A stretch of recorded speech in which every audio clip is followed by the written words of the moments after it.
All right. Welcome from the National Conservation Training Center here in Shepherdstown, West Virginia. We are excited to have you for the Managing Forests Habitat in a Changing World webinar series. We have a great panel for you today. We are going to be focusing on riparian conservation and management. And we're just going to go over a few um, webinar-ish like topics, and then we'll get started on our webinar series. So first and foremost, we have both ASL and closed captioning available for you. So if you're interested in that, we have ASL already, but you can also go in and ask for closed captioning. I would like to start off today's webinar with our land acknowledgement. So here at NCTC, we realize that we are located on unceded ancestral lands of many Indigenous people. And while we can't find the full count of those who both lived and traversed these lands, we know that these people include, but are not limited to, the Massasoit, Haudenosaunee, the Shawnee, and the Delaware. And here at NCTC, we also acknowledge that we welcome everyone and we want to create a respectful webinar environment wherein we can. And so we acknowledge our agency's history to strive to be a site of cultural transformation for our organization and a larger conservation community, making it more representative of the aspirations of the American people.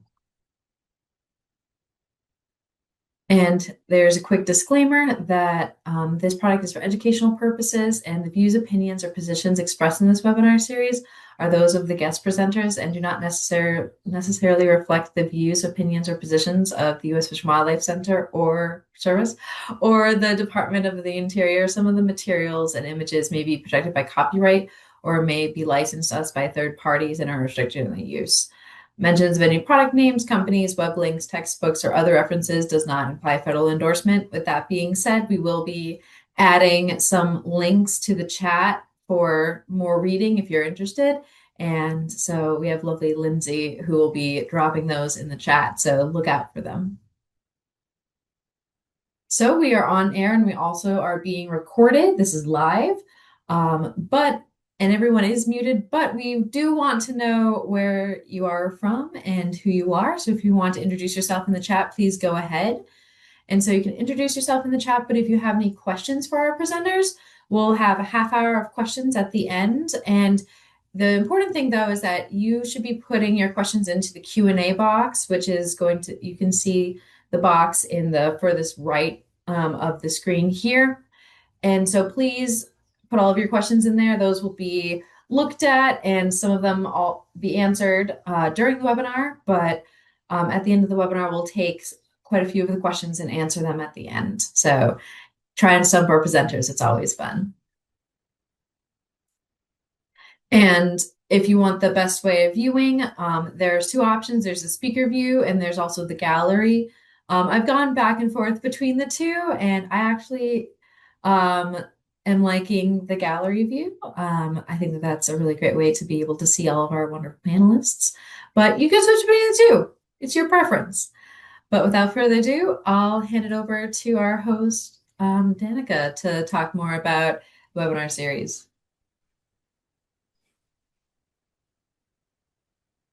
We can't hear you, Danica. Oh, you can't hear me? Now we can. Okay, there must have been a delay. Sorry about that. I'm Danica Maloney, a forest ecologist with the United States Fish and Wildlife Service in the Midwest region. I would like to welcome you all to today's webinar on behalf of the Forest Ecology Working Group, Science Applications and Migratory Birds Program, and the National Conservation Training Center. We are joined by the USDA Northern Forest Climate Hub, the Northern Institute of Applied Climate Science, and the USDA Forest Service in sponsoring this webinar series. Thank you, Gwyneth, for starting us off today. If you guys have any tech issues later on, please contact Gwyneth. You can have her email contact there at the bottom of the screen. Today's webinar is approved for 1.5 hours of continuing education. For those with SAF credits, please contact Jim Siegel. His contact information there is also at the bottom of the slide. Next slide, please, Gwyneth. This is one part of our 12-part monthly webinar series. Next month, please join us for a webinar on the topic of public use, recreation, and management in forested habitats. That will be on Tuesday, August 19th from 12 p.m. to 1:30 p.m. Eastern Time. We look forward to having you. If you haven't registered for the series already, you can register for that on our website page. Next slide, please. Today, we are joined by four amazing panelists here, very enthusiastic researchers and leaders in the forestry riparian world. I'd like to first introduce Dr. Beth Middleton, who is a research ecologist with the U.S. Geological Wetland and Aquatic Research Center in Lafayette, Louisiana. Her research looks at responses of cypress swamps across the southeastern United States. She has also worked in freshwater sedges, meadows, and marshes in Wisconsin, Iowa, Canada, China, and Madagascar, as well as mangrove swamps in Belize. She loves ancient cypress trees and is a master gardener. Also joining us is Dr. Eli Sagor, is a University Minnesota Extension forestry specialist and natural resources program leader. He's based at the Cloquet Forestry Center. Eli leads the University's Sustainable Forest Education Cooperative and Great Lakes Silviculture Library. He has taught forest ecology and management to professional resource managers, woodland owners, and others since joining the University of Minnesota in 2000. Jonas Parker is also here with us today. He is a program manager and analyst for the Bureau of Land Management based in Salem, Oregon, where his work allows him to work on land management and policy issues affecting Washington and Oregon. Jonas received an undergraduate degree in fisheries and aquatic science from Utah State University and a master's degree in natural resource management from the University of Idaho. Having grown up in rural Alaska, where livelihoods are based on the ocean and rivers, Jonas takes his work personally, understanding that managing and restoring aquatic ecosystems in a changing climate affects people directly. Ben Vandermyde joins us from U.S. Army Corps of Engineers, Mississippi Valley Division, Rock Island District, where he is a lead forester on the Mississippi River Project, which includes management of 64,000 acres along 314 river miles of the upper Mississippi River, from Cassville, Wisconsin to Hannibal, Missouri. He states that managing floodplain forests and the navigation pools of the upper Mississippi River is rewarding, knowing the ecological importance of implementing management actions to sustain forest cover. Thank you to all our panelists. I'm really excited to hear from you all today. If you go to the next slide, Gwyneth, please. That is the end of our. That was the end of the slide. Okay, sorry about that. Well, for today, our webinar layout will continue with a panelist discussion. We will leave about a half hour at the end of the discussion for Q&A. As was mentioned earlier, please put your questions in the Q&A box there at the bottom of your screen. Lindsay will be monitoring that, and we will address those in about around 12 o'clock or 1 o'clock Eastern Time. All right, so I'd like to start off our discussion today, addressing all of our panelists, just to get a little familiar with the hydrologic regime shifting and those impacts and changes they're having in riparian forests and associated plant communities. Within your geographic area, could each of you maybe speak a little bit on that topic, what you're seeing, the changes that are happening? Let's start off with Eli. Yeah, hey, thanks, Danica. It's awesome to see so many names coming in through the chat, people from all around, some familiar and of course many not, but welcome everyone again. I'm really glad to be here, glad to be asked to present. So I am an extension forestry specialist, as we've said, based in Cloquet.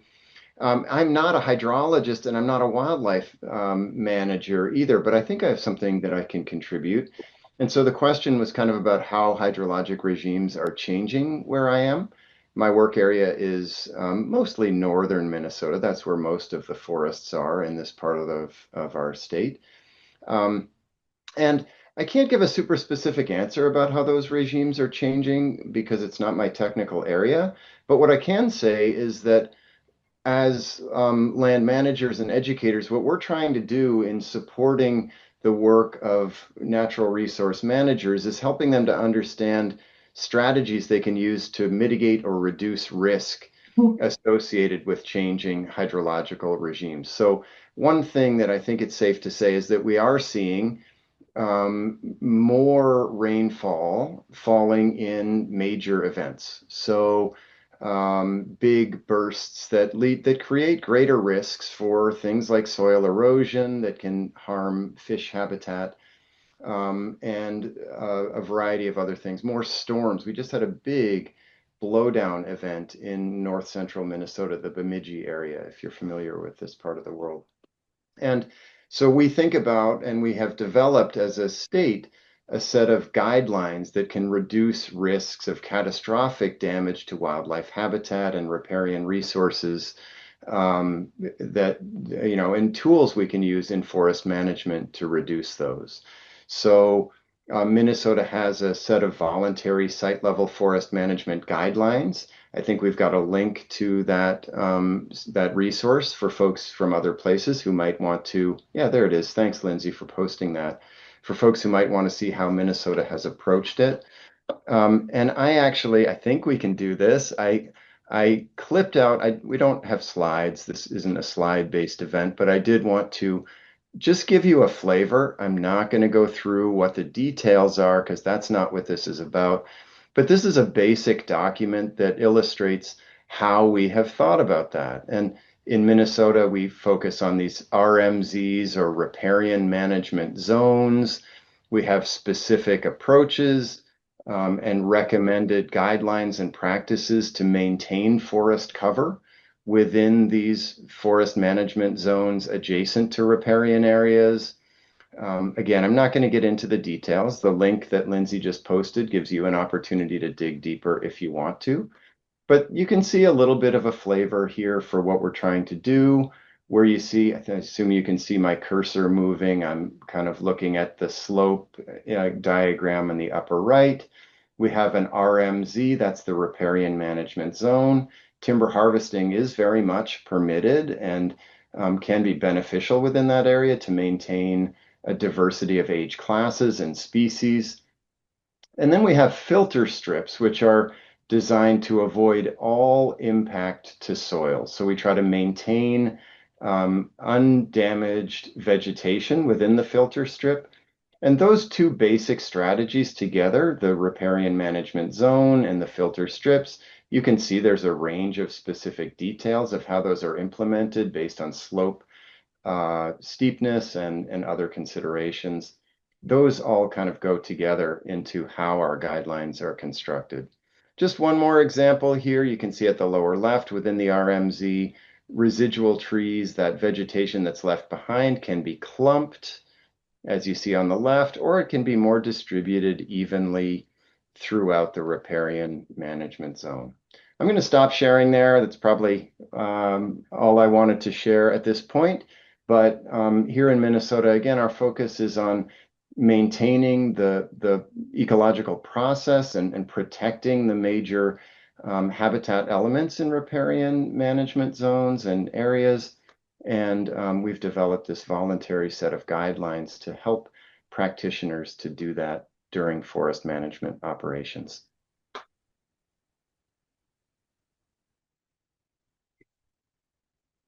Exclusive on the management that you were doing in your area.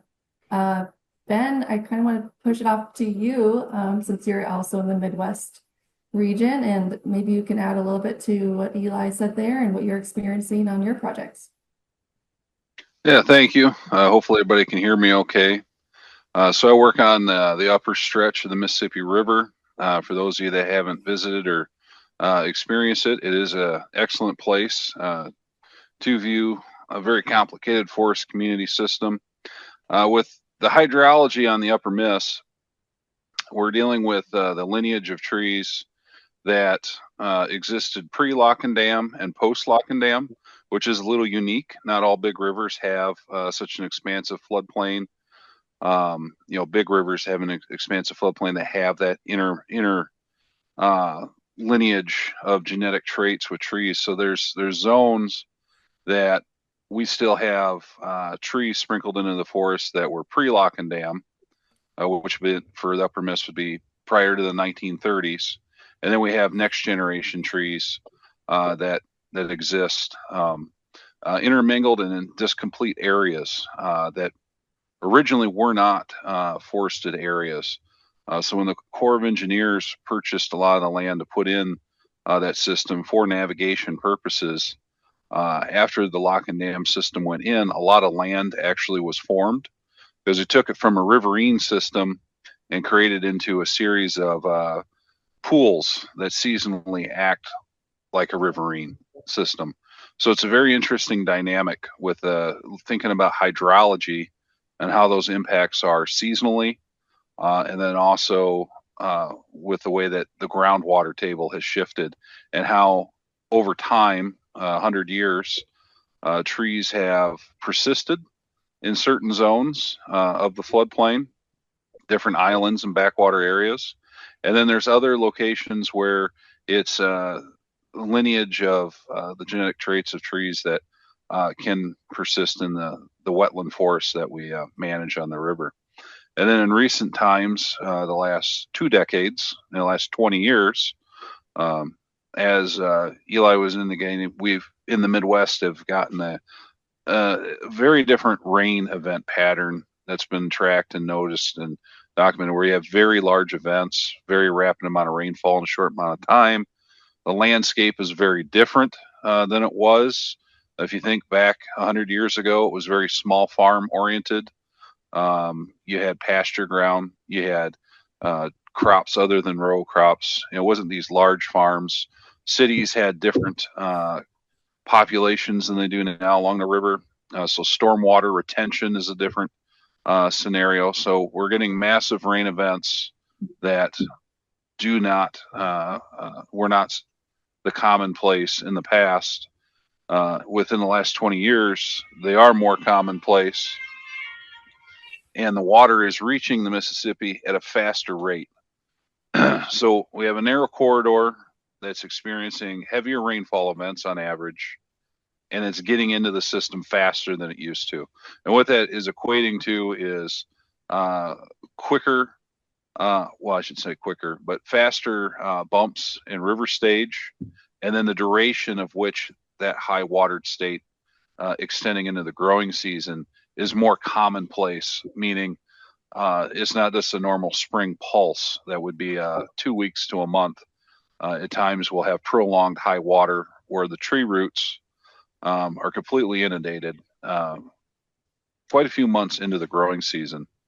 And then from the last 100 years of that cycling, sediment deposition has been very altered than what you'd expect in a normal riverine situation, where you'd have more of that scour and movement over time that would have a little bit of an undulated oxbow type matrix across the landscape, or a ridge and swale complex, a lot more profound alluvial fans, whereas a lot of areas are flattening out. So the water is depositing material off channel, far distance back from the main flow, and over the last 100 years has slowly leveled out these areas, which has in turn made chronic wet areas and perched locations. So you get this long duration flooding that occurs more frequently, and then the water stays in these backwater areas longer than they used to, which is a real problem with sustainable or resilient stands, even though the trees are all wetland lineage and have been on in the system pre and post lock and dam. It's really challenging. And then with that, the invasive species problems that we have on the upper Miss, like in any forested community system, there is a list of species that inhibit the regeneration and establishment of new forests. So we're having areas that are problematic to natural forest succession and development and regeneration, and they're being taken by unwanted vegetation that's removing that forest structure dynamic. So I guess that's what I'd like to say about the shift in hydrology. It's been more of I'd say over 100 years influence to our system, and in our stretch of the world, we're looking at 100 to 120 year rotation forest. So max life. So being that all that change has occurred, that I just kind of ran through kind of a highlight reel of some of the main components. It's a major driving force to which forests are healthy and the forest community succession that we're seeing. Over. Ben, yeah, I really appreciate the time frame there and plugging into that, and also your little bit on invasive species. That's very important. Something that we are all battling these days and trying to mitigate. I'd like to jump maybe over to the Pacific Northwest and see what's happening there. You guys have a lot of fire going on, a lot of impacts to hydrology that is quite a bit different than what we're experiencing here over in the Midwest. Jonas, can you speak a little bit to that? Yeah, absolutely, I can. Good morning, everybody. Jonas Parker again, working for the Bureau of Land Management. And it's fascinating being on these calls, listening to panelists and experts from across the country, because it's not that we're disagreeing with one another. It's just that our hydrologic regimes are so different and varied from one another, which is it's fascinating even for me to hear it all. My geographic bounds, if you will, are Washington, Oregon, and Northern California. And that's kind of what I'm going to be speaking to today. When asked about how have hydrologic regimes shifted over time, the answer, like all things in science, is that it depends. And so I want to highlight a couple different areas, our coastal streams and riparian forests. Speaking about their physical systems, just to kick things off with, I wanted to highlight stream temperature. And in these coastal areas, our stream temperatures are actually somewhat stable. And that just speaks volumes, literally, about the influence of the ocean. So even if ambient temperatures are increasing in these riparian areas, our coastal streams are generally pretty stable. Now, Danica, you mentioned the wildfires. That would be an exception to the system when we have these large-scale wildfires that oftentimes remove complete riparian forests in an entire subwatershed or even a watershed. Obviously, the stream temperature response there is positive, but like everything, there's exceptions to even that. Sometimes you will have systems that are groundwater dependent, and the stream temperatures in those instances are often resistant even to complete solar exposure in the event of a wildfire. Now, there's a third stream temperature trajectory that I kind of wanted to touch on, and that is in reserve lands of public forests that the BLM, the Forest Service, manage a significant acreage of out here on the West Coast. And in these reserve lands, where active management has been minimized or managed for the riparian areas for about 30 years now, we actually are seeing a number of streams that are statistically decreasing in temperature over time. And that's some really good news. Evidence of our management of these areas for the riparian species, for the riparian forests. It's nice to actually see that positive decreasing temperature response. And the reason why I say that is because the next thing I kind of wanted to talk about is the water itself. With a changing climate, we are seeing our intermittent streams dry up earlier in the year. Now, to be fair, these are streams that would have dried up anyway, but they are drying up earlier, and that's noteworthy. Along with that is a reduced flow volume and reduced wetted width of these streams. So that's something else we're observing. Our drought areas, which have always existed on the West Coast, and even the Intermountain West for that matter. We're seeing shifts from small, isolated patches of short term drought to connected, large regional, sustained droughts. So that's, again, noteworthy. But then on the other hand, in our winter, and the two previous panelists have already touched on this, changing to the rains that we do receive.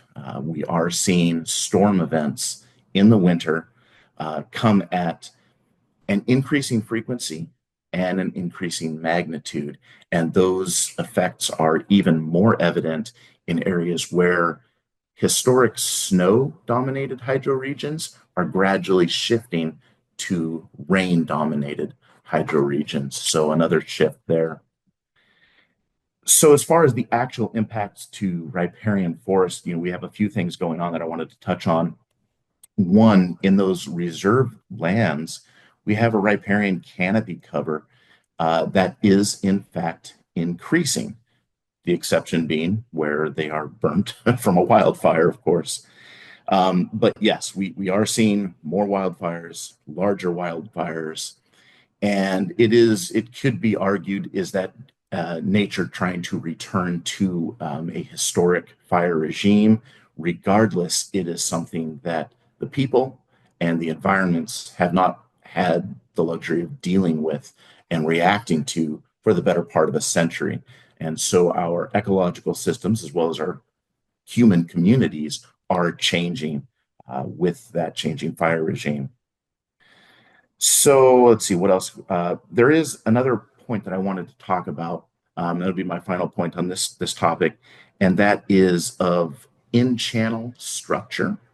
This is something that we are still recovering from here on the West Coast, and we still, to this day, despite 30 years of riparian and in-stream management for the stream and the riparian forests, we still see a slight negative trend in structure being large woody debris in the largest size class.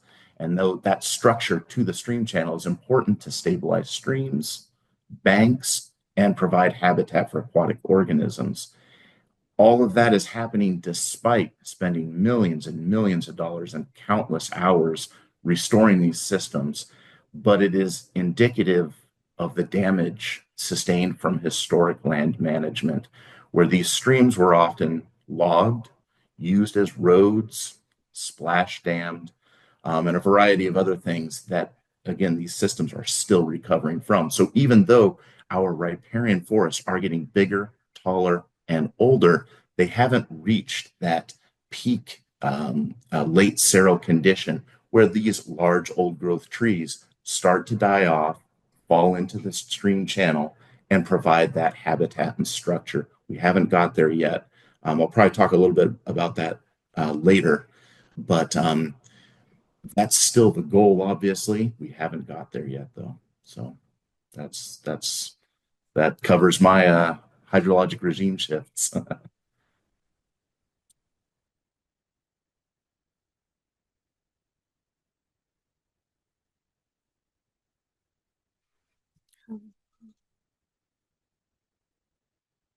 You're on mute. Am I on mute? Now I can hear Oh, you. you're good. Oh, that's so. I think I have a weird time like over here because mine says my audio's on and no one can hear me. Sorry about that. But all right, thank you, Jonas. Let's pass it over to Beth here, and then I'll come back to Jonas in a little bit here to follow up on his last comment. Beth, can you just give us a brief overview of what you're seeing in the shifting hydrologic regimes in your area? You've worked in many places throughout the United States and even the world, but a brief little touch on this topic would be much appreciated from you. Okay, well, I first want to start off by saying it's been fascinating for me to see the wide range of people that are attending the webinar, and I really am happy, to see this level of participation. And I've also been, really fascinated by what have Ben and Eli and Jonas have said, because it's in most ways similar to what I'm seeing, especially since I work along the Mississippi River with Ben and Eli, because you were both mentioning, more flooding, more water flow. That's certainly true. And Jonas was actually talking about how there is a kind of a seasonal shift in the water. That I am seeing to some extent too, with the precipitation extending into our summers. So, I mean, yes, I've been working along the Mississippi River, particularly starting in the Cache River many years ago, and have had a chance now to observe what's been going on in the Cache River, which part of it at least flows into the Mississippi River. It kind of starts where my area starts is Southern Illinois and south, which is, I think, maybe Ben said that he worked to Missouri and north. So I think I can maybe take over from Missouri and south. The What I have been seeing, particularly in Southern Illinois, is that the precipitation has increased over the last 20 years, and that the flooding and the water flow is much more flashy than it once was. And it's causing what I didn't really quite realize. It's causing quite a lot of erosion on the floodplain.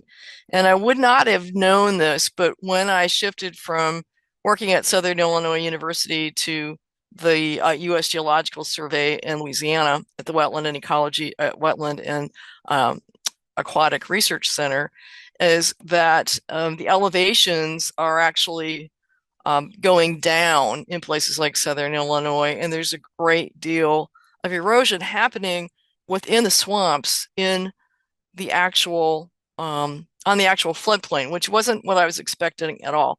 I put in surface elevation tables, and the surface elevation tables are a piece of equipment, I guess you could say, that cannot move. And so as I've been measuring these over the last 20 years, I can see that the elevation there, the surface height of these areas is actually dropping by sometimes as much as 0.09 centimeters a year. So in other words, about a centimeter a year in some cases. And so there has been a large drop in surface height over time.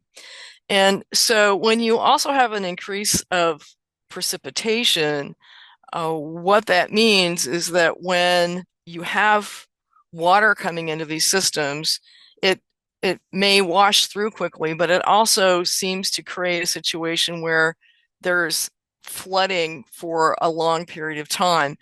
I'm also seeing that it is, at least in my experience of working out there, 20 years ago and more, that the water is getting deeper, it's more persistent, and then I get to what I really do. I'm not a hydrologist. What I really have been doing is working on the regeneration of forest species and their management, as well as the growth and production of the trees. And what I'm finding is that the conditions are really not right for species like bald cypress and other bottomland forest species to regenerate, except for maybe at the very edges of the swamps, because they're flooded for so long. And so it's a bit of a problem with the elevations and the surface heights of these areas are falling. Now, I didn't get to why I think they're falling. There has been along many of the rivers some major hydrologic and re-engineering that's been done. And so in the case of the Cache River, there was a diversion that was created to drain the water from the upper Cache to the lower Cache, but that's not an uncommon thing. You can see that all along the Mississippi River. And what I think is happening is that has created a downcutting of the channel. The water is attempting to flow off of the floodplains more quickly, and along with that, it is carrying more sediment as it goes. And so I think that might be why I'm seeing this surface height drop over time. But I think in getting to the management and restoration, I think in order to address this, sometimes we may need to look at what is the hydrologic system that has set this up. And in this case that I'm using right here, it was a water realignment that was done more than 100 years ago now. And that has changed the hydrology of this system greatly. And we can see this wherever we look in river and tributary systems all over the southeastern United States. And I think in order to create better conditions for the regeneration of trees, we may need to address some of those old water works, some of that old hydrologic reengineering that's been done. I'm also seeing this was really surprised me, but the storm intensities seem to be increasing too. I mean, maybe I haven't like actually sat down and looked at this carefully, but I'm finding that I can't get to a lot of my sites because the road is washed out, the trees are all down, and so I have actually completely lost 4 of my sites over the last 20 years because I either can't get to them or all of the trees have fallen down in the site and I can't actually walk through it. I mean, I don't think anybody would welcome me taking a chainsaw in order for me to make a path through the downed trees. But there's a lot that's going on out there. And if it wasn't so flooded, it would regenerate it better. So I think we've got some challenges ahead because I do think that these areas are much wetter and wetter at different times of year than they used to be. So I think I'll end with that, but I think what I'm talking about has really important implications for the management and restoration of forests for the future. Thank you so much. Find all that very interesting, especially the decrease in the elevation that you're seeing from erosion. That's pretty intense. Let's go on here and pass it back over to Jonas. I want to touch a little bit more on the wildlife and water quality implications. And just ask, how can we protect wildlife and water quality in the forest that we're managing? Is there anything you can say to that, Jonas?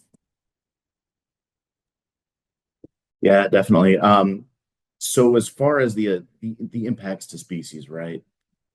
There's a few points that I really wanted to touch on. One of them I already kind of introduced, but let's start off with fish. Okay, cold water fish species. In light of what I said in the previous question, these cold water fish species, think trout, think salmon, they're increasingly sandwiched between water that is too warm and water that dries up. So, that leaves them quite literally between a rock and a hard place. And that is on top of a century or more of overfishing and habitat loss from a variety of management approaches, some of which are still current. The good news in all of that is that our macroinvertebrate populations and diversity are actually slightly increasing. And that's especially prevalent on public industrial forest land, arguably because these are the areas that have the greatest room for improvement, but it is still a bright spot. These macroinvertebrates, in turn, are food for a lot of these trout, salmon, and pretty much everything. They are the bottom of the food pyramid. The bit that I touched on earlier is about the riparian stands of timber and how they affect stream structure. We are still probably decades away from those riparian forests getting large enough, reaching a sterile condition that they do start to die naturally and fall, providing structure in these stream channels. Until that happens, many of our streams are devoid of structure in that largest and most important size class, which is, I mean, there's a metric that we have anything over 24 inches in diameter. We still have, there's lots of small structure, twigs and branches and whatnot that enter the stream system, but without those larger key pieces in the stream, they simply just are flushed away. Along with that goes the substrate of the stream channel, and that's spawning substrate for a lot of those trout and salmon again. So we have been active in our restoration game, putting these large pieces of wood, root wads, and other similar structure into our stream channels. But again, even though we have spent millions of dollars and spent countless hours on that, there are thousands, tens of thousands of miles of stream that still have not been treated. And it's just a matter of triage for us. I forget who mentioned it earlier, but invasive species, they continue their march everywhere. And that's botany in the stream, in the riparian area, as well as larger critters that are much more mobile. They continue to expand upstream and colonize our riparian areas. The impacts are, I mean, I don't want to downplay their effect, but wherever there is an invasive species, your water quality as well as your diversity of your native species are sacrificed. And again, that continues. The final point I kind of want to talk about is our infrastructure. Our forests have been actively managed for over a century. There are roads everywhere, and these roads have ditch networks, culverts, and bridges. And most of that is kind of out of sight, out of mind. However, the effect of an aging infrastructure is more and more prevalent every single year. A lot of these culverts were designed for 10, 20 years. They're now at 50, 60, 70 years old. And as they fail, the road segments along associated with them fail and contribute a lot of fine sediment in large pulses to these river systems. That represents habitat loss. In addition to that, many of these culverts and roads represent barriers to fish and other aquatic organisms and their passage. The Government Accounting Office actually has an estimate. I want to make sure I get it right here, that in the Pacific Northwest, there are about 10,000 culverts on fish-bearing streams, and up to 60% of those culverts are barriers to aquatic organism migration. Each one of those culverts costs between $100,000, maybe up to $400,000 to replace. And so again, for us, it's a matter of triage, identifying the highest priority, biggest bang for your buck, most biological benefit for the least amount of money. And we're doing those projects one at a time. So it is an uphill battle. Yeah, so as far as impacts to species, there's some positive, a lot of room for improvement still.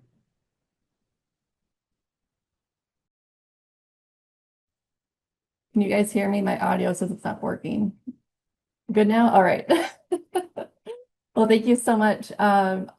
Yes, I really liked you tying in there a little bit about the culverts, roads, forest management. That's a big thing, a big focus on riparian systems. I kind of want to get a little bit into the timber side of things and bring it over to Eli.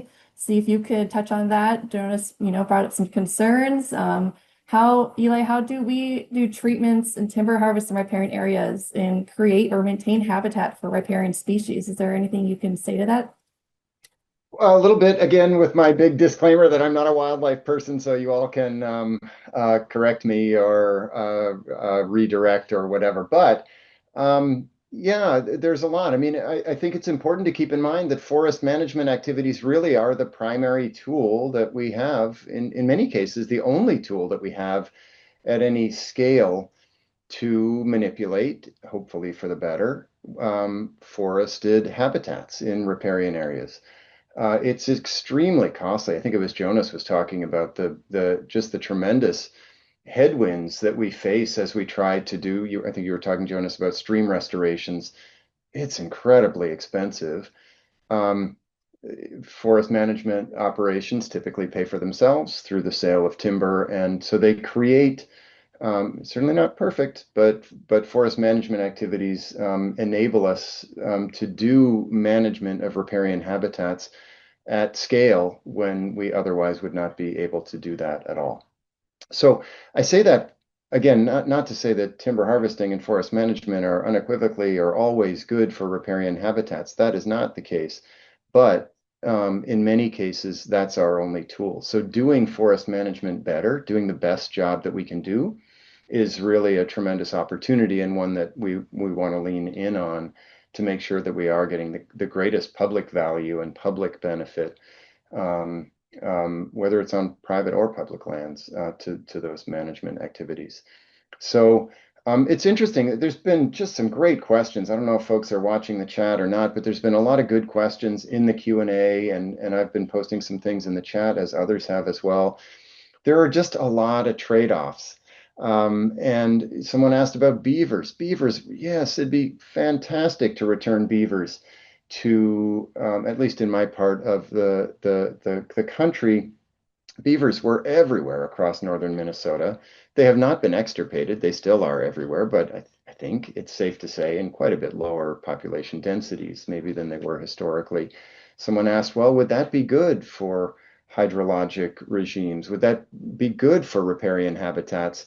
Yeah, it'd be great in a lot of ways, but having high beaver populations would also cause changes that many would consider undesirable: flooded forest ecosystems, flooded roads, loss of productive forest land. I realize productive is a loaded word, but these things are complex, and it gets really hard to come up with single answers for what's best across a variety of ownerships and so on.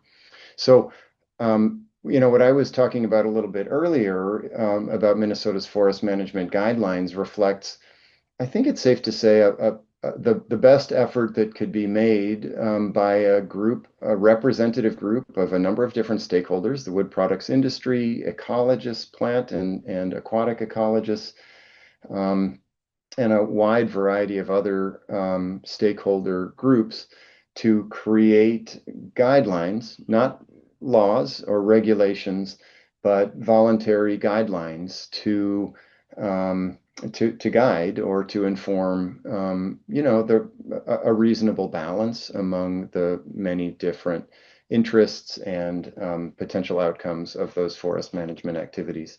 Someone else asked about blowdown. Do we have guidelines about, well, maybe you shouldn't clean up every stick of wood after a blowdown because coarse woody debris is important? Absolutely, that's true. We don't really have guidelines around that because I think I wasn't here at the time. I started my work just shortly after these guidelines were developed. But my understanding is that the view was that there is a range of appropriate responses to things like storm events, natural disturbance events like that. And maybe there's a limit to what we can or should or would be, I think, objectively or widely viewed as a single right response to events like that. There are many right responses to that. So these are complex ecosystems. I think being opportunistic about every opportunity we have to improve riparian habitats and adjacent terrestrial habitats through our forest management and other ecosystem management activities is important. The approaches that we've taken through our guidelines involve a couple of different strategies: riparian management zones, different guidance for things like designated trout streams versus non-designated trout streams. Of course, a little bit more stringent, stricter guidance around protecting cold water conditions and continuous tree cover in designated trout stream habitats. so being opportunistic about doing that whenever we get in with equipment and have the opportunity to, one would hope, improve those habitats. And I already talked a little bit about filter strips, riparian management zones. I mentioned in the chat clumped or scattered leaf trees, which provide a number of wildlife related benefits, not only adjacent to water, but throughout harvest areas. So, and I guess one more comment I'll just make. I've made a point of saying voluntary guidelines here in Minnesota, and I'm sure that there are some out there who validly would say, well, voluntary, does that mean people don't have to do it? Yeah, it does mean people don't have to do it. It also creates a widely sort of a baseline of what would objectively be considered, I don't know, you might say the right way to do it. We don't call them best practices, we call them guidelines. And you can imagine that there's a lot of pressure on agencies like the Minnesota Department of Natural Resources, which stewards 4.5 million acres of forest land here in Minnesota. And boy, if you're a logging contractor operating on DNR lands, you're going to follow the guidelines.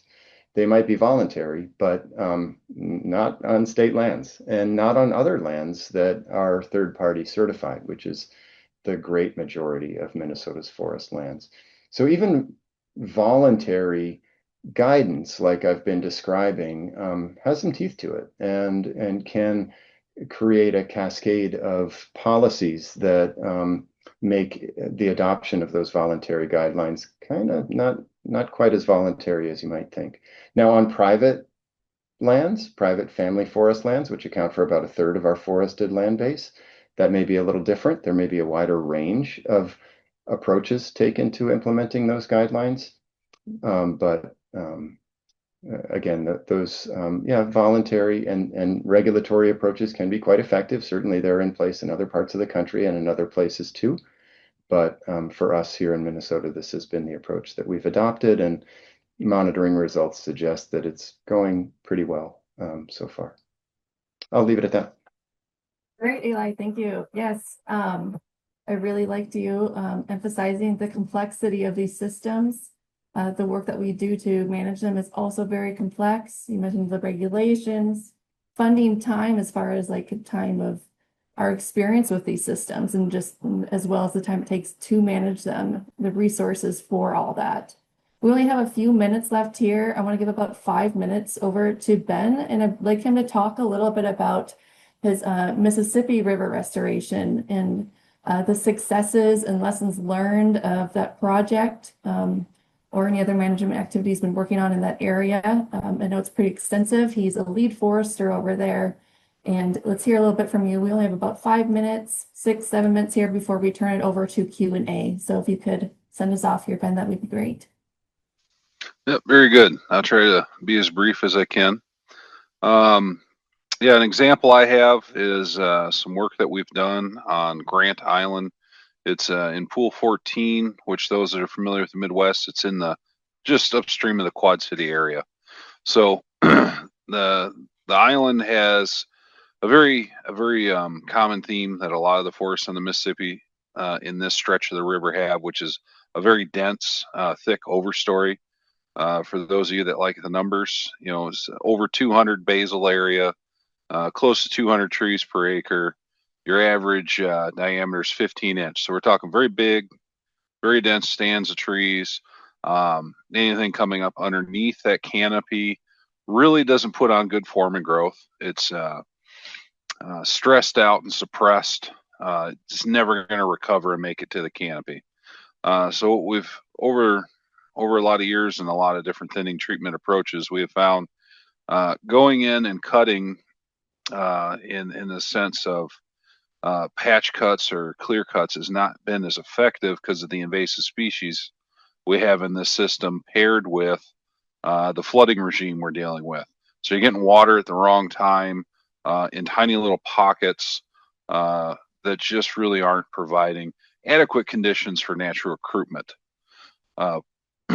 Where I started really thinking about it, a big lesson learned, back in the days in normal practice, really the understory was ignored. You didn't really focus much on that. It was more about the canopy or pulling out the correct amount of volume and timber. For what I get to do and manage on the forest, it's very wildlife centric. Structure is important. Resilience to maintaining forest cover is important. So it's really about making sure we have that grand opportunity to get recruitment and growth. Positive growth is the biggest focus, and we're dealing with forests that are near the end of their life expectancy. So for this location, we did a geometric thinning, which was a uniform approach going through the stand, maintaining a retention of a certain basal area. So we knocked it back, I would say about a quarter of the stems that are there, being very careful with the amount of light and growing space that was available, which has been successful. We're seeing good growth. And what else? When I brought up the mention of the suppressed trees below the canopy, we did cut back pretty heavy in the dense areas where we had trees that were not going to make the canopy. In our system, we're dealing with anywhere from 100 to 120 foot tall trees, very large wide crowns.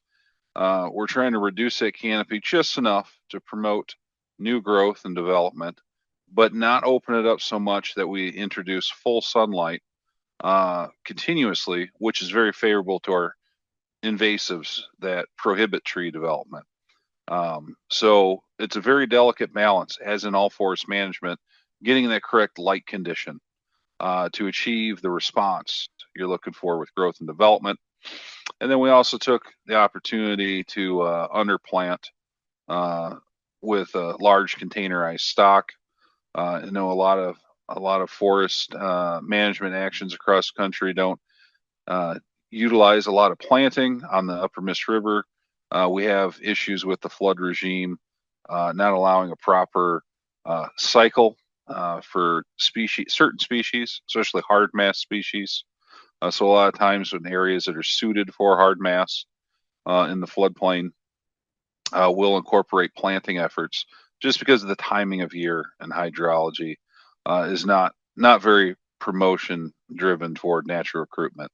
So the site has been doing very well. The light is at a good condition that we are seeing recruitment already 3 years post treatment, and what we planted is doing well. And I think I got a few minutes till the 5 minutes. One thing to keep in mind, like I talked about earlier today, the average canopy tree established in 1946. So this is just about 10 years after the lock and dam system went in. So you're dealing with the main top layer trees were established very, very short window of time, 1 decade after the dam was put in for this pool. And the majority of the trees that have come up since that, it has about 3 or 4 different distinct cohorts. That would be all post lock and dam. And so all that recruitment tree cover in the understory, under the canopy, some of these trees are 60 foot tall, but they're never going to get to the canopy because they're so suppressed in the formed. And by doing the cut that we did, it's boosting the growth of those older trees to hopefully hold on for the time for recruitment to come in. Yeah, and I think those are the main key notes I wanted to hit on. I know we're time sensitive here, so I'll leave it at that. But it kind of a key fact that we're focusing on that balance of the correct amount of trees to retain in the canopy, and by increasing the amount of trees to leave in the canopy, sometimes you have to address the trees below canopy to get that lateral light condition to promote the growth you're after, which will help keep the invasive species at bay. Over. Thank you, Ben. Yes, I agree 100%. Some of the issues I've had with forest management in the past is that it hasn't been addressed as a system, and it is a system, top to bottom, left to right. It's a system as a whole, and I'm glad to hear that you guys are addressing those. And let's take it over to Lindsay. I believe she's available. She's some tech issues earlier, but I think she's back on. We're going to open up the Q&A. It looks like we have almost a dozen questions here tiered up. Lindsay, do you want to take over? Yeah, thanks everybody. We've had a lot of different questions about invasives, invasive weeds, invasive insects and diseases. And so I was kind of hoping we could start out maybe with a little round robin about invasives. And I know each of you has already touched on that somewhat, but it is by far, I think, our hottest question that's coming up. So maybe a little information about some invasives you have and some practical steps that you're taking. And Ben, I know you already mentioned the light and making sure that you're controlling how much light you're exposing, but practical steps we can take or should take, or maybe sometimes shouldn't, in invasive species management in riparian forests.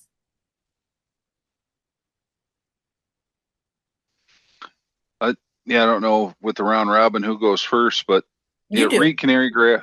Okay, reed canary grass is one of the primary invasive species we deal with, and I was trying to type back a response back to the fire and grazing.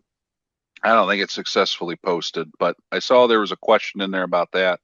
There are areas along the upper Miss where they have tried to incorporate cattle grazing into knocking back the thatch and also utilizing fire to knock back, because in a lot of systems, fire is beneficial for putting the hurt on invasives.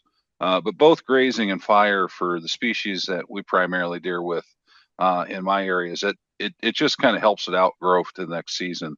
The real problem with the how it inhibits forest development is it's a very thick thatch type grass. If you've never been around this particular species, it creates almost a 2-foot column of this thick thatch that separates any tree seed from hitting bare soil. So in my system, you have to have bare soil, full sunlight, and the right moisture. What the grass does is it inhibits that from ever establishing, because the tree seed can't hit the ground. So if you incorporate grazing at the right time, which has to be early, and then or perhaps incorporate burning and then do follow-up treatments to beat up the rhizomes of the grass, that's where utilizing those kind of tools in your toolbox come into an effect. So the message there being, when you're dealing with invasives, you need to be strategic with what's the follow-up plan, what's the follow-up treatment, what is the additional steps that's going to happen there. If you don't, when you're dealing with a landscape system, and invasive is very prevalent, you're burning up time and spinning your wheels. You can't do a one treatment approach and move out. You have to decide this is the location we're going to actively do work and have your follow-up management sequence. I really feel that that's the best take home I've learned over time is, those applications are great, but there has to be sequential follow-up steps. Otherwise, it's going to revert back to that problematic species. Over. The funding for that is always exciting when you tell them, no, I need it again and again the next year and the next year. Yeah. We'll just keep in alphabetical order here. Ben, you started, so over to Beth.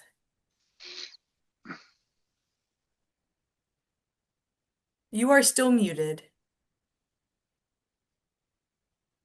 Sorry. Okay. Well,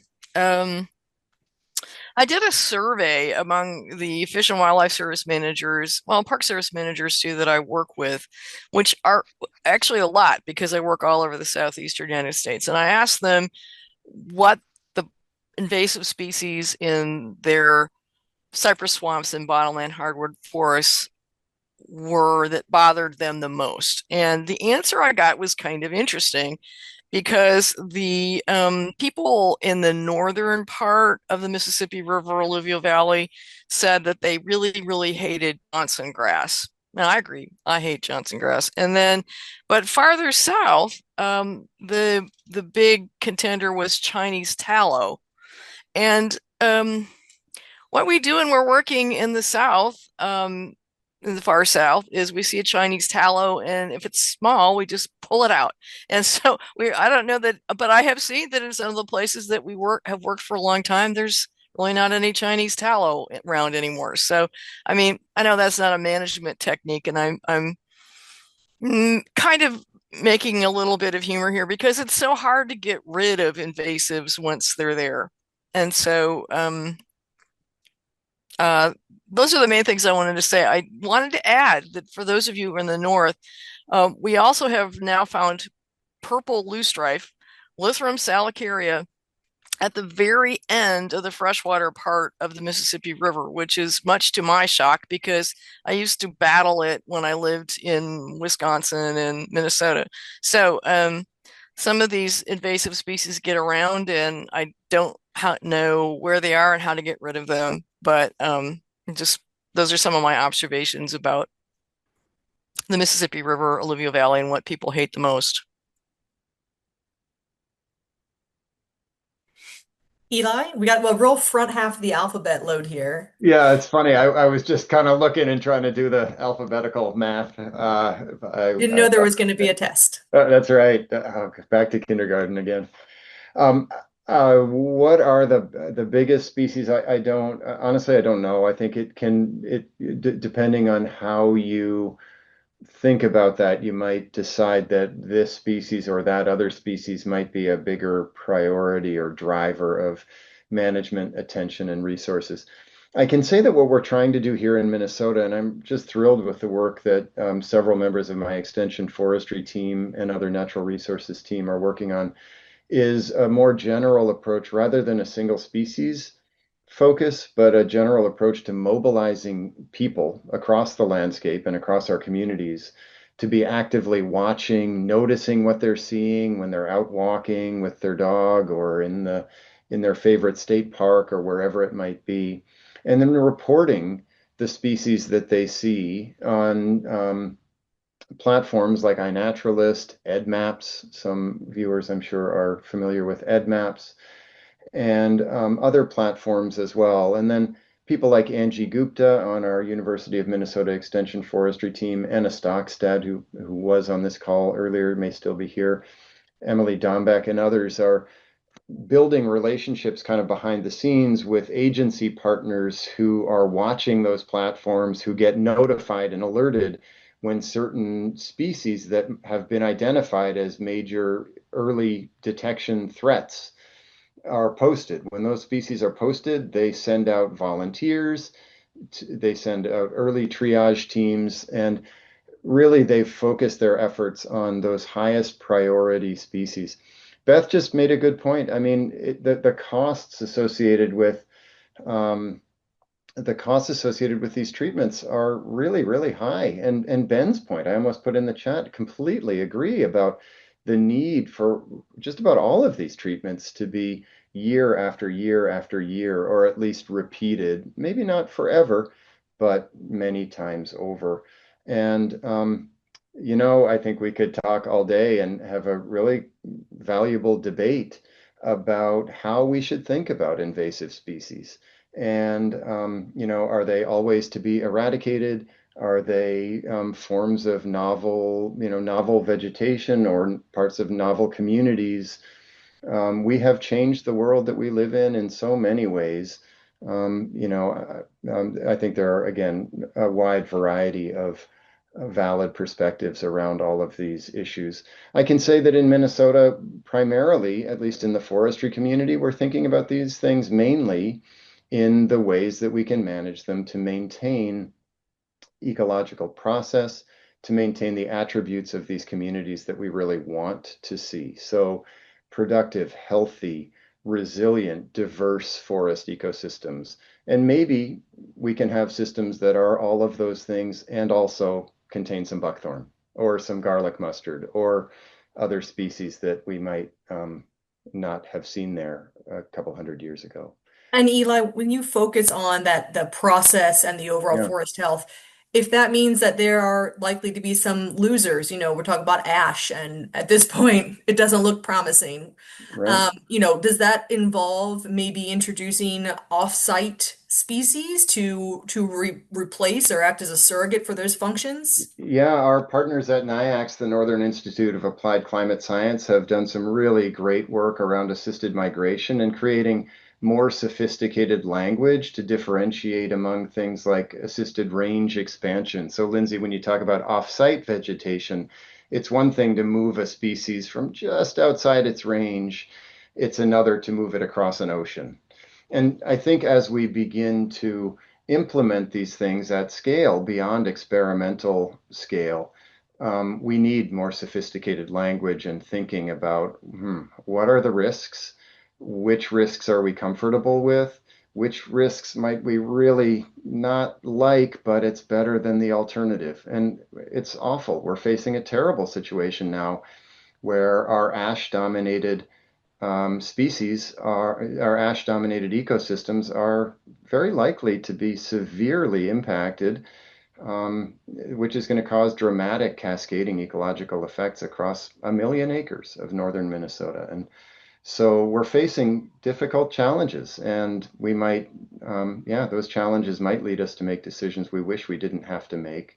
But obviously, one would hope we're making those decisions with the best information we possibly can, and with a real focus on leaving those ecosystems as well off as we can. I would throw in one small note or challenge, as it were. No decision is still a decision. And I think we fall into that trap a lot. Jonas? Yeah, I'll try to be just real quick here, just only because I have nothing but an echo of the previous three folks here, and I'm not going to take the bait and try to identify the worst offender as far as Well, it doesn't have to be the invasive worst, species just goes. something that's a problem and what practical steps you can take. That's all. Yeah, yeah.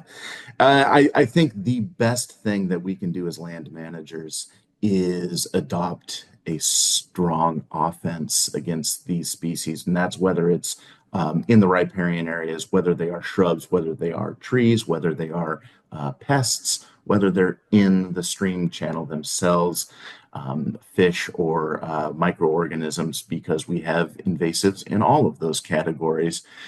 So twofold, responding to them, being as aggressive as possible. I know that's real rich to say because it has comes at a cost, but that's where I think we really need to be leveraging our partners and our neighbors, especially for those of us who have the fortune of working on public lands. We all have neighbors, and if we are working on not just a singular species, but the stream system as a whole, in the channel, in the riparian, in the upland, returning those areas, those conditions to what would have been more of a historic norm, those actions are going to be the best defense or offense against these invasive species as they continue to expand. If we're returning our shade regimes, our stream temperature regimes, our riparian forest densities, species composition, and so on to a historic norm, they're not only more fire resilient, but they're also resistant to the expansion of a lot of these invasive species. And so that would be my challenge to everybody is rather than focus on the one stream that you manage or the one riparian area or the one species of greatest concern, have that holistic approach. Sorry for the cliche, but work with your partners on the entire watershed as much as you can. Thank you. All right, I have a little bit of hopefully kind of an easy one. Um, It sounds like when looking at culvert replacement or trying to figure out what size culvert, what design you really need to be most effective, a lot of the guides are outdated. Do you have any resources for folks looking to create better um, water management on their roads?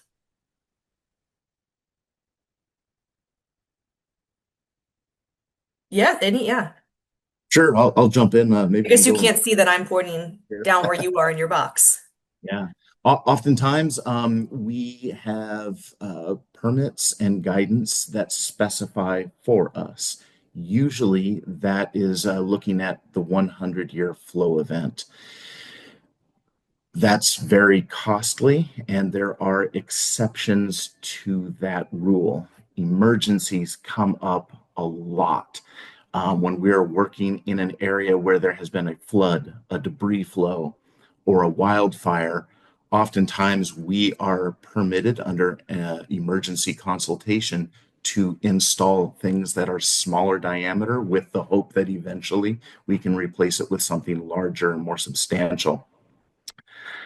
In a perfect world, we would be looking out to the future. We'd be looking at these changing climate regimes, and we would be designing for these larger storms, larger debris flows, the movement of debris.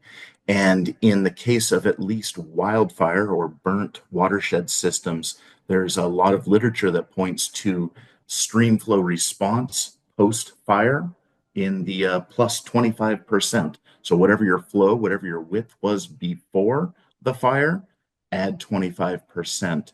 So that is a rule of thumb for now. It's not actually integrated into any permitting or planning that I'm aware of, but it's definitely something that we should all be thinking about. Anybody else? All right, sounds great. In certain areas, the approach to riparian management has been mostly hands-off or very limited. Can you kind of explain maybe some trade-offs of that and what your professional thoughts are, maybe especially in your area, especially as it might pertain to water quality, flooding, fire risk, fuels and fire risk? I'll take a stab at that, and I'm going to co-opt the question you just asked, Lindsay, to draw attention to one that Amal just posted, which I think is fascinating. So you were asking about hands-off approaches. Amal asks, any thoughts on whether to manage for historic norms or adapt to changes we're now experiencing, or a mix of both, depending on ecosystem? My goodness. So You're these are just going to wade fascinating right questions. into that historic variability, aren't Oh you? yeah, absolutely. And what's the right way to approach these things? Certainly, there are situations, to your question, Beth, where hands-off approaches may be best, but there are others, like the one we were just talking about with ash, facing uh, decimation. I think I fear is not too strong a word at the hands of emerald ash borer across a lot of its range in Minnesota, at least. Um, Hands off seems like an unacceptable option. There are obviously philosophical views about our place in the world that might inform people's responses to these questions. But I think good arguments can be made that these ecosystems are different now, and we're not going to take reed canary grass and buckthorn and these other species out. In some cases, there are very targeted biological controls or other things that may work. But I think Amal's question about whether to manage for historic norms or adapt and view these as novel ecosystems that we are a part of, and that could therefore be managed by a different set of rules, but toward different objectives. Those objectives maybe being more general concepts related to resilience and diversity and adaptive capacity. Given what we know, we don't know exactly what's coming in the future, but we know it'll be different from what we had in the past. I'm not advocating for that. I do find it a compelling argument. Obviously, its implications or how it would be acted upon vary a lot depending on the eye of the beholder and the ecosystems being managed and all those different things. But again, I think that's a fascinating question that Amal is asking. And I guess the one thing I would add to it is, I think it was Ben was saying earlier, we can spin our wheels forever trying to eradicate and trying to return to certain ecosystems, ecosystem types or previous conditions. And in some cases, that's very much needed and appropriate. But in many cases, that may not be the best approach.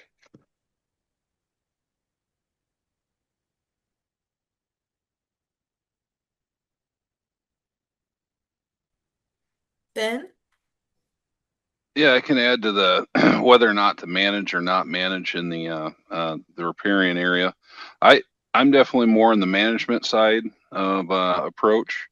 I really, I really feel the full function of forest ecology, and the full benefits of all the forest ecology that's from any riparian zone. Um, in our current time and state, there's so much landscape level influence that is fragmented and limited to what used to be there historically. We really do have to manipulate and manage uh, riparian areas, good sound management to maintain resilience and sustainable tree growth. If you do not manage these areas, it's likely it's going to succumb to either non-native invasives or a later successional or some successional stage that is not beneficial to a particular wildlife species that needs a particular niche structural habitat development. So in the sense of the picture behind me, that's a timber harvest that we incorporated up in pool 11. And the intent for this harvest was to uh, establish this location into new growth because the expectancy was in 10 or 20 years, the system would collapse. And the areas that we know over time that we've watched, that we passively managed, when you have that dense overstory in the upper miss and there is no recruitment underneath, what happens is it breaks apart a little bit at a time and then rapidly. And it comes to non-forested cover primarily. That's in most areas. So this is a location we decided not to have that done because we were very interested in red-shouldered hawks, cerulean warblers, and tree roosting bats. So we selected trees that, to our best understanding, cater to those species, those niche uh, uh, life cycle needs that they have during the summer for productive, population. Without managing here, it would fall succumb to all the other forested area in the area that we've seen over the time in this local couple of mile stretch, which is canary grass conversion. You don't have that 100-foot tall tree structure development. So I advocate management wherever it is you're at, whatever the bottomland forest condition it provides that need, just because of the amount of development and then the lack of large blocks of contiguity of that those influences could come in naturally. It's very difficult and very rare that that's going to function on its own. Over.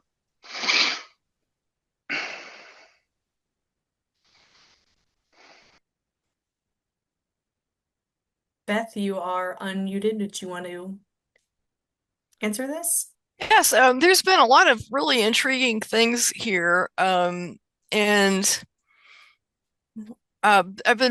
Ben, you just mentioned some things about looking at the overall landscape changes and working within that, and I completely agree with that. On the other hand, there are places and situations where landscape dynamics, at least to some extent, might be able to be restored or rebuilt. I don't know how you would look at that exactly, but I guess we have to keep in mind too that the species that we deal with exist within a life history framework that was set up, through evolutionary history. And so they need what they need. And if we can find a way to put some of it back in a way where the water can flow and where you have flood pulsing along the edges of the floodplain, where there could be some regeneration occur, I think that would be a great thing to do.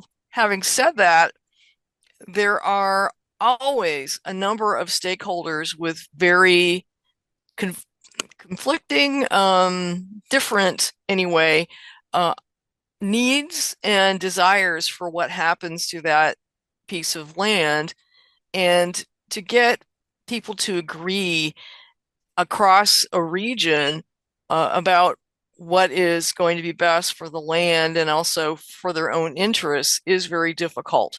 And so that's why I just want to bring this into this. We need uh, people who can bring people together, like decision makers. What is this called? Just strategic decision making, kind of people who can get in with groups of people and say, okay, let's look at the commonalities. What do we want? What do we all agree on?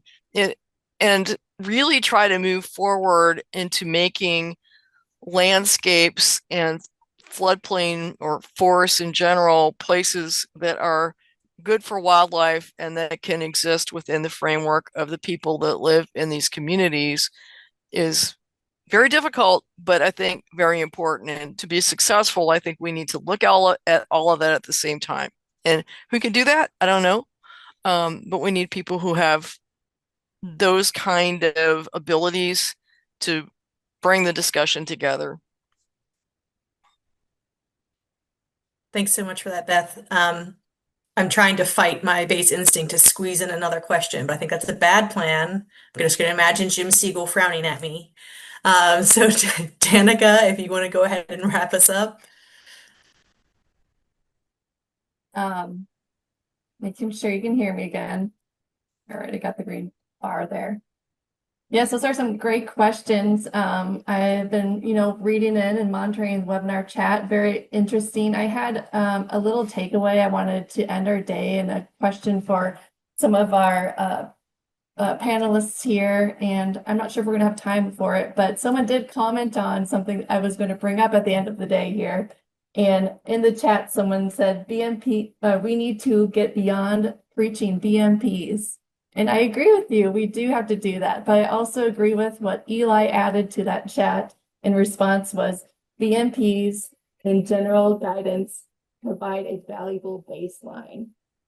And I live by that. I think we all have a code that we live by. We all have our own BMPs that we bring into our work. And those overarching BMPs that we read and hear of time and time again, we kind of stem from those. What we're doing today here is my number one BMP, research, collaboration, discussion. That is something that is a practice that fits into everything that we do. It is essential to riparian forest management. It is essential to the work that you do as land managers, foresters, ecologists, researchers. Just by being here today, we are all taking away hopefully something from this discussion, something that you can fit into your own BMPs and move on with the work that you do. Keep doing the great things that you do. With that, I would just like to say thank you again to our panelists. Thank you to our support here, Lindsay, Gwyneth, Haven, for putting this all together. As a reminder, we have our next webinar again on public use, recreation, and management in forested habitats. That's on Tuesday, August 29th. It'll be from noon to 1:30 Eastern time. If you are looking to send over SAF credits again, send those over to Jim Siegel. Again, thank you again so much to our panelists for joining us today and taking the time out of your day and putting a lot of thought and effort into these questions and supplying us with plenty of answers that we can take home and do the good work that we keep doing. Appreciate it. Thank you. All right. Thank Bye, you, everybody. all of our panelists, for coming out and giving us a great talk. Thanks, Danica, for being our wonderful host this time. It was great having you.